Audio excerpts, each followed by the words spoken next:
Bien. Bonsoir. Bonsoir. Pour commencer, je vais vous demander de partir avec moi dans un voyage dans le temps et dans l'espace. On va faire un petit retour de 80 années en arrière et on va aller à Cambridge, en Angleterre, et on va entrer dans le bureau à King's College de l'économiste John Maynard Keynes. Et si vous faites un calcul rapide, vous voyez que ça nous emmène vers les années 30 et vous pensez aux problèmes qui se posent à l'époque. C'est la grande crise, c'est la dépression dans pratiquement, en tout cas tous les pays occidentaux. Et Keynes réfléchit et il pose la question suivante. Est-ce qu'on pourra arriver à mettre tout le monde d'accord ? Est-ce qu'on peut vraiment essayer de baser une société sur le consensus où on ne prendrait les décisions qu'à l'unanimité et que tout le monde soit d'accord sur tout ? Et puis, il se dit non, ce n'est pas possible. Et vous le savez pourquoi, des goûts et des couleurs. Il y a des tempéraments différents, il y a des gens qui sont plus ouverts, plus fermés, etc. Et il se dit non, ça, c'est pas possible. Mais qu'est-ce qu'on pourrait faire ? Est-ce qu'on ne pourrait pas réfléchir dans l'autre sens, dans l'autre direction ? Est-ce qu'on ne pourrait pas réfléchir au fait qu'il y a des gens qui sont très malheureux, qu'il y a beaucoup de gens qui ont un ressentiment vis-à-vis du système tel qu'il est organisé, et non sans raison, parce que voilà, il y a beaucoup d'inégalités, il y a des choses qui sont injustes. Est-ce qu'on ne pourrait pas réfléchir dans l'autre sens et se demander si on ne pourrait pas minimiser dans une société le nombre de gens qui sont malheureux, minimiser le ressentiment, la dissatisfaction, l'insatisfaction dans une population. Il s'est dit oui, ça c'est possible. Ça c'est beaucoup plus réalisable que de mettre tout le monde d'accord sur tout. Il réfléchit à ce moment-là et il se dit qu'est-ce qui pourrait dans une société comme la nôtre obtenir ces résultats du malheur tomber à son minimum. Et dans le cadre de la dépression, la réponse lui vient très facilement, c'est le plein emploi. Le plein emploi, il faut qu'on mobilise toutes les ressources en vue du plein emploi. Et il le dit à l'époque, ce n'est pas la solution économique optimale, mais il dit aux problèmes dont on nous dit que ce sont des problèmes économiques, la réponse n'est pas nécessairement économique, elle doit être politique au sens du mot politique, c'est-à-dire la police, la société dans laquelle nous vivons, organiser la société qui est autour de nous.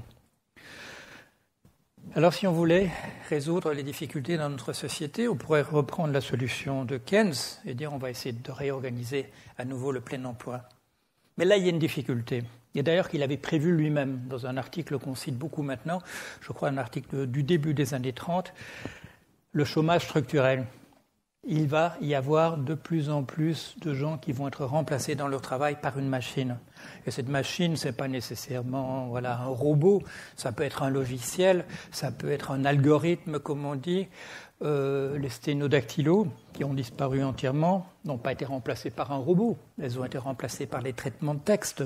Beaucoup de comptables qui faisaient des calculs sur des bouts de papier avec un crayon, avec une règle à calculer, ils ont disparu, ils ont été remplacés par le tableur. Il y a plein de métiers qui sont en train de disparaître. L'emploi disparaît de manière massive. Vous verrez ces études, on en parle beaucoup, qui nous disent que à l'horizon de 2030, 30% des emplois dans tel secteur auront disparu. Il y a une étude qui est parue il y a quelques jours et qui nous dit qu'à l'horizon de 100 ans, plus personne ne sera nécessaire dans un travail. Et quand on y réfléchit, c'est une chose que nous avons voulu. Moi, j'étais gosse dans les années 50. Dans les années 50, on nous parlait de l'an 2000. Et l'an 2000, c'était une vision extraordinaire, c'était splendide. En l'an 2000, on serait remplacé par des machines et on passerait beaucoup plus de temps à des activités créatives. On connaîtrait tous la musique, on jouerait tous un instrument. On irait nous promener dans la nature avec nos enfants, puis avec nos petits-enfants. Le remplacement par la machine a eu lieu, il est en train de se faire. Mais on avait oublié une chose dans les années 50, c'est que la personne qui est remplacée dans son travail, ne reçoit pas de l'argent pour le faire. Au contraire, on la culpabilise de plus en plus. Et dans notre société, il y aura de moins en moins d'emplois. Les gens seront de plus en plus culpabilisés. Et si les gens qui ont encore un travail essaient de se défendre, leur position deviendra de plus en plus faible parce qu'il y aura trop de concurrence. Une étude nous montre quand on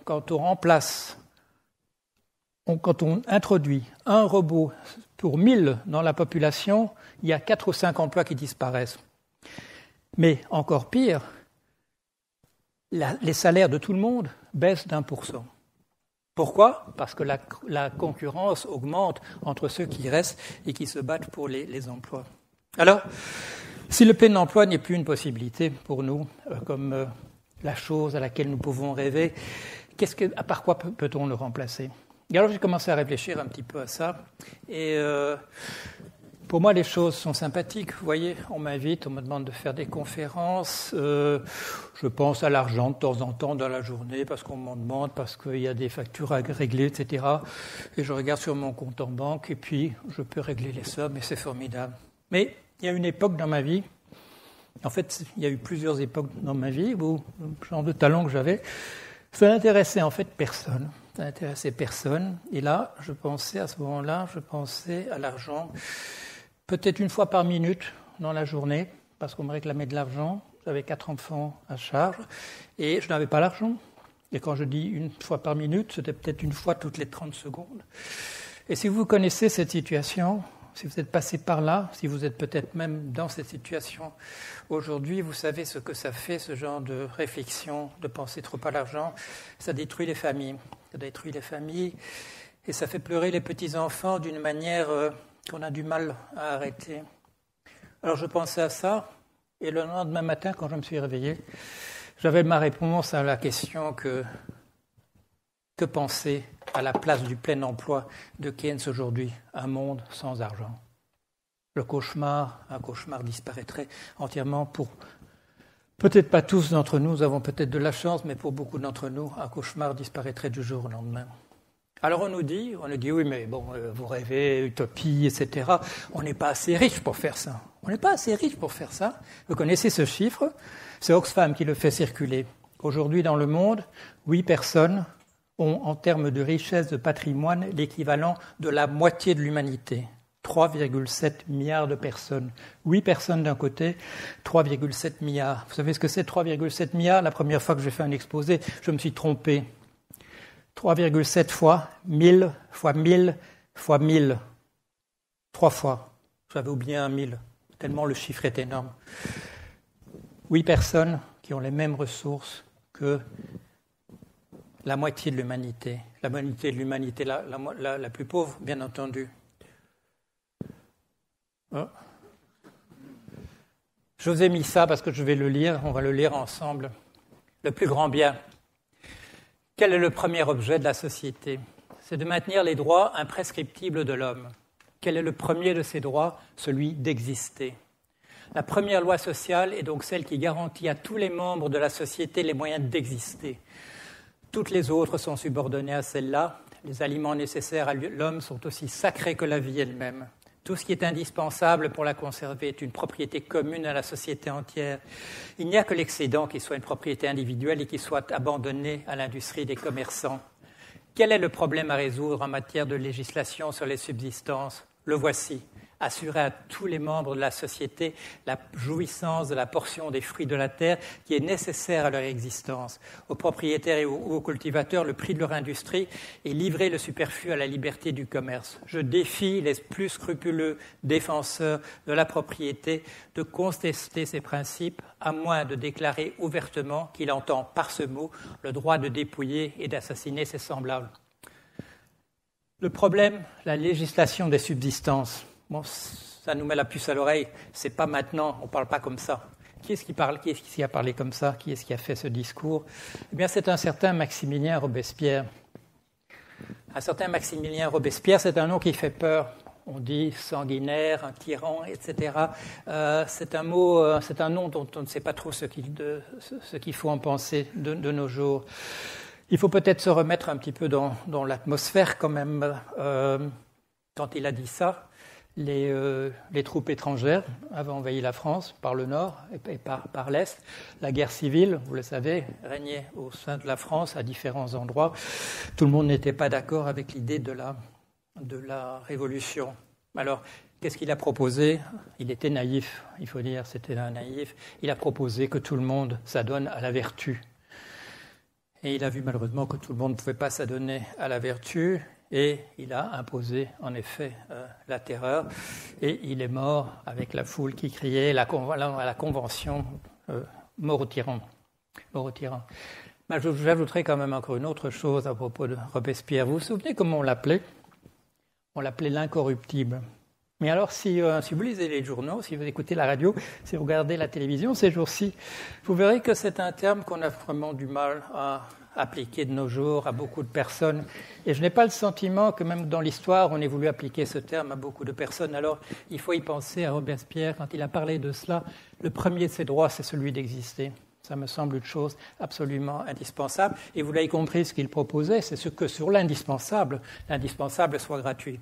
Le reste, le superflu, ce qu'il y a en plus, on peut le laisser dans les mains du commerce. Alors, quand on parle de gratuité, ce n'est pas quelque chose que nous n'avons jamais entendu parler.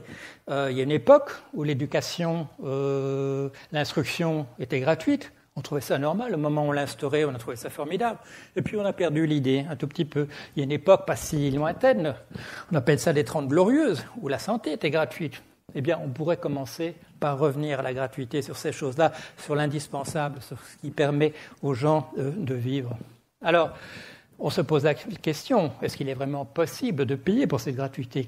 Où trouverait-on les ressources qui nous permettraient de payer pour cette gratuité de l'indispensable? Et c'est là qu'il faut revenir à la réflexion sur le plein emploi. La personne qui est remplacée dans un travail ne bénéficie par une machine, que ce soit un logiciel, que ce soit de l'informatique, du numérique, ça n'a pas d'importance. La personne qui est remplacée aujourd'hui par le processus de l'automation ou de la mécanisation n'en bénéficie pas. Il y avait un philosophe suisse au début du XIXe siècle, dans les années 1810, il s'appelait Sismondi. Il réfléchissait à l'époque aux ludites. Les ludites, c'était les ouvriers qui étaient remplacés par des machines et qui allaient détruire les machines. Pourquoi? Parce qu'ils ne bénéficiaient pas du fait d'avoir été remplacés. Et Sismondi a dit la chose suivante.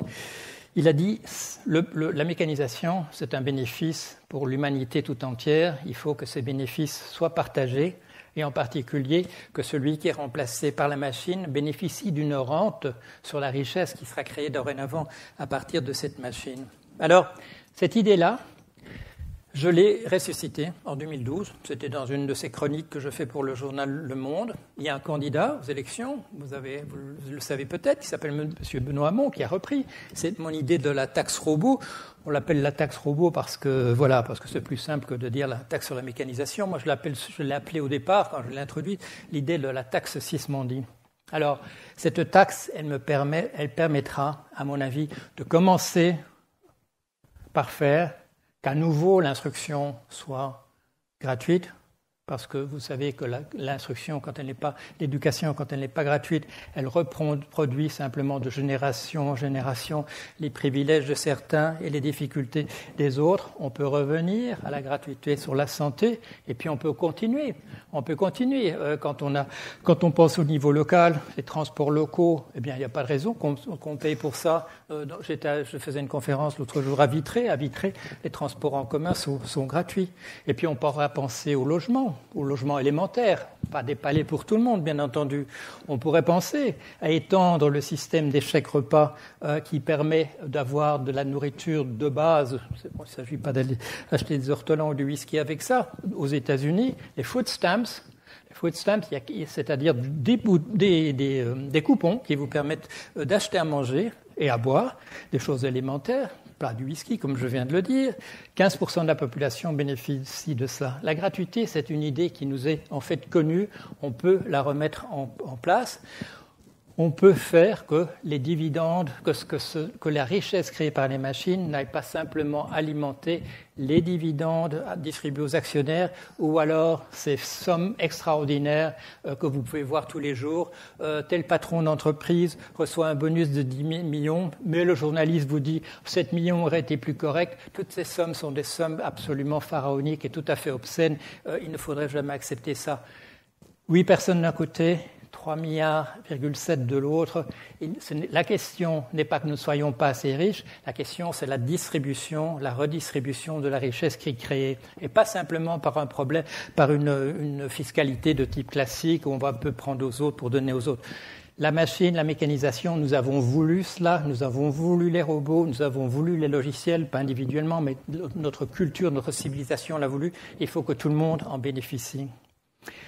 Et demain matin, je me réveillerai, peut-être, ce sera peut-être pas exactement demain, mais dans les jours qui viennent, et je me réveillerai et je me dirai, un cauchemar est terminé, l'argent a disparu, il n'y a plus d'argent, les petits-enfants ne pleureront plus parce que leurs parents se disputent parce qu'il n'y a pas assez d'argent à la maison.